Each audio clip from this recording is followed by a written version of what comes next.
Voici la correction du problème numéro 2, dans lequel on vous demande si tous les nombres réels possèdent une racine carrée. Ce qui signifie donc trouver la valeur de k pour que k au carré soit égal à x.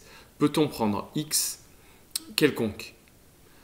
Il est évident que x ne peut pas être quelconque puisque c'est un carré. Donc x ne peut être que positif. La question reviendrait à demander est-ce qu'on peut trouver k, la valeur de k, telle que k au carré est égal à moins 3. On voit très bien que pour un nombre réel, il est impossible de trouver k tel que k au carré soit égal à moins 3. Donc k ne peut pas être la racine carrée d'un nombre négatif.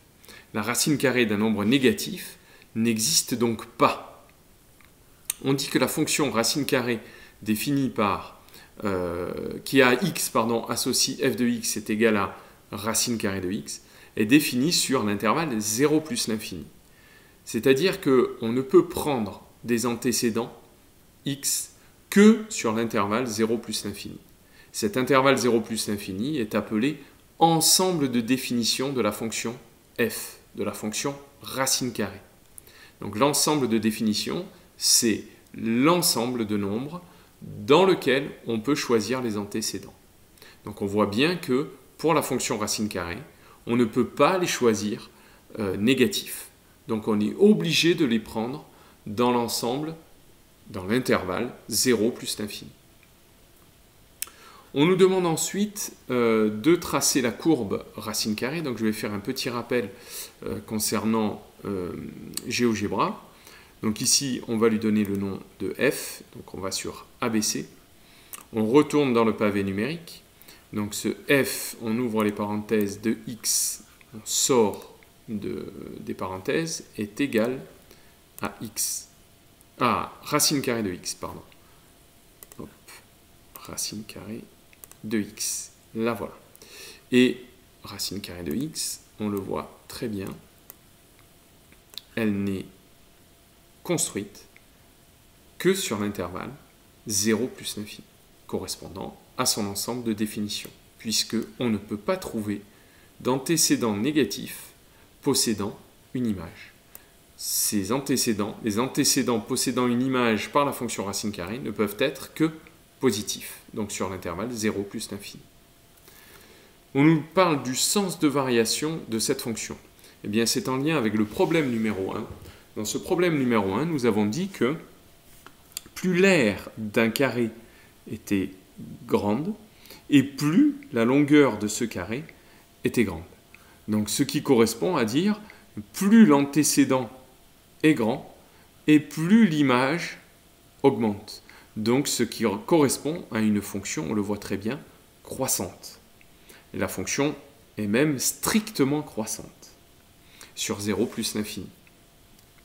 On nous demande de résoudre l'équation, donc tout d'abord graphiquement f de x égale 3, donc on peut tracer la droite d'équation y égale 3, et observer donc le point d'intersection de ces deux courbes. Ce point d'intersection, donc on peut aller le choisir, ici, intersection entre la droite d'équation y égale 3 et la courbe de la fonction racine carrée, c'est le point A, et ce point A, il a pour coordonnées 9, 3. Ça signifie que l'antécédent x égale 9 a pour image racine carrée de 9 qui est égale à 3. Donc cette équation, f de x égale 3, possède une solution qui est x égale 9. On le voit ici, de manière algébrique. Donc f de x égale 3, c'est racine carrée de x égale 3, qui est équivalent à dire que je prends le carré de ce nombre, il doit être égal au carré de celui-ci. Racine carrée de x au carré est égal à 3 au carré, tout bêtement. Donc ça nous amène à x est égal à 9. Voilà. Je prends le carré ça revient à calculer le carré en fait de l'image. Trouver l'antécédent par la fonction racine carrée, c'est prendre le carré de l'image. Voilà pour la résolution algébrique. Pour la résolution des deux autres, alors, plutôt que de le faire, on pourrait faire la même chose à l'aide de GeoGebra. Je vais utiliser le tableau de variation de la fonction. Donc ici, en augmentant un peu, on a notre fonction racine carrée qui est strictement croissante sur intervalle 0 plus l'infini. Le tableau de variation est donc le suivant.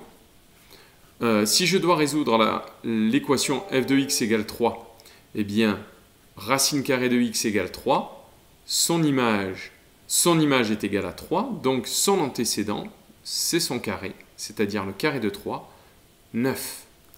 Donc ici, f de x égale 3, x égale 9. Donc une solution qui est S, l'ensemble des solutions qui est réduit à un nombre, S égale 3. Si on nous demande f de x inférieur ou égal à 2, donc je place 2 dans les images, puisque f de x doit être inférieur ou égal à 2, donc se situer ici, entre 0 et 2. Je regarde l'antécédent de 2. L'antécédent de 2, c'est 4, donc le carré de 2. Ce qui nous amène à dire que pour que f de x soit compris entre 0 et 2, il faut que x soit compris entre 0 et 4. Donc inférieur ou égal à 4, ce qui signifie que x doit être compris entre 0 et 4, d'où la solution S égale 0,4. L'intervalle 0,4, fermé, puisque le cas d'égalité est pris en compte. Pour f de x strictement supérieur à 1, c'est la même chose. Donc le 1 est ici, son image c'est 1, puisque le carré de 1 c'est 1. Et on nous demande quand est-ce que f de x est supérieur ou égal à 1. Donc c'est-à-dire quand les images sont ici. Eh bien les images sont ici quand les antécédents, eux, sont compris entre 1 et plus l'infini.